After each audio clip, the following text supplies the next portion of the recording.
There's a particular kind of suffering that religious people are experts at. It's the suffering that comes after forgiveness. You asked, you meant it, and then quietly, slowly, the thing you asked forgiveness for came back. Not in your behavior, necessarily, in your mind.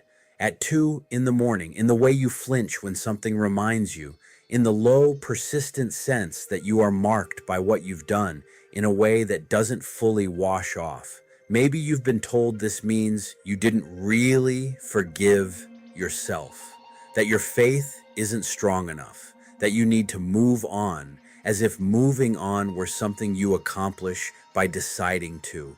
But what if the problem isn't your faith or your willingness to receive forgiveness? What if no one has ever shown you what forgiveness actually means in the language in which it was first offered? In the Peshitta, the ancient Aramaic Bible, read continuously by Eastern Christian communities for nearly 2,000 years, the word for forgiveness is shbaq, Shvuqa. The root is shbaq, shbaq, and the range of meaning in this single Aramaic root is extraordinary: to release, to untie, to let go, to set free, to leave behind, to permit, not "I have processed my feelings about this," not "I will try not to bring it up again." A release, the way you untie something from a post and let it go with the current, the way a prisoner is brought to the gate and the door is opened. The thing is no longer bound to you. You are no longer bound to it. This is what the Aramaic says when you ask for forgiveness. Not a feeling, not a process, a completed action, a release. In Matthew 6:12, when Jesus stood before his disciples and taught them to pray, what we now call the Lord's Prayer, he used this word: "Our Father who art in heaven, give us this day our daily bread, and Shvuqa, forgive us our debts, as we also forgive our debtors." He was teaching them to ask for release, not just pardon from consequences, release from the weight itself. But here's what I have to show you. Something that the English translation cannot carry. The same root, the same shbaq, appears in one other place that should stop you completely. In Matthew 27:46, in his final hours on the cross, Jesus cried out, "Eli, Eli, lama shbaqtani?"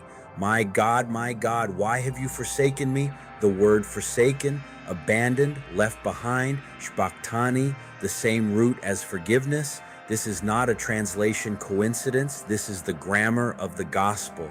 Jesus entered the place of abandonment, the place of being utterly forsaken, utterly shbaq, so that you could be released. He was forsaken in the language of forgiveness, so that your forgiveness would be written in the language of his dereliction. When you were released, it cost him everything that release means. So here's what this means for the thing you keep bringing back up, the guilt that returns, the low-level sense of being marked, the part of you that has heard "you are forgiven" and still doesn't quite believe it has landed.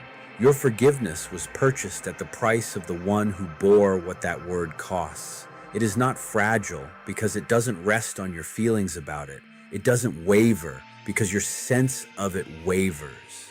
It is as stable as the cry he made in the darkness, the cry from which your release was born. He was forsaken. You are released. That exchange is already complete. Say the word with me, quietly, without pressure. Shvuqa. Now let's pray together. Father, I bring you the thing I keep returning to, the guilt that surfaces, the shame that whispers I am marked in ways that don't fully wash off. I want to believe in Shvuqa, a release. Not a feeling I'm supposed to generate, not a process that depends on how well I perform it, something you already accomplished. So I receive it now, not because I feel it fully, but because your word says it is done, because your Son paid the price that this word costs, because he entered the place of Shbaqtani, the place of abandonment, so that I could stand in the place of Shvuqa, released. Let that truth move from what I know in my head to the place where the guilt actually lives. Shvuqa. I am released from this, not marked by it permanently, not defined by it, not carrying it into every room I walk into, released. In Jesus' name, amen. Shvuqa,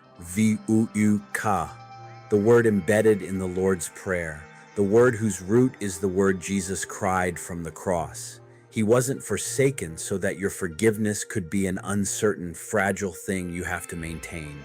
He was forsaken so that you could be completely, irrevocably, finally released.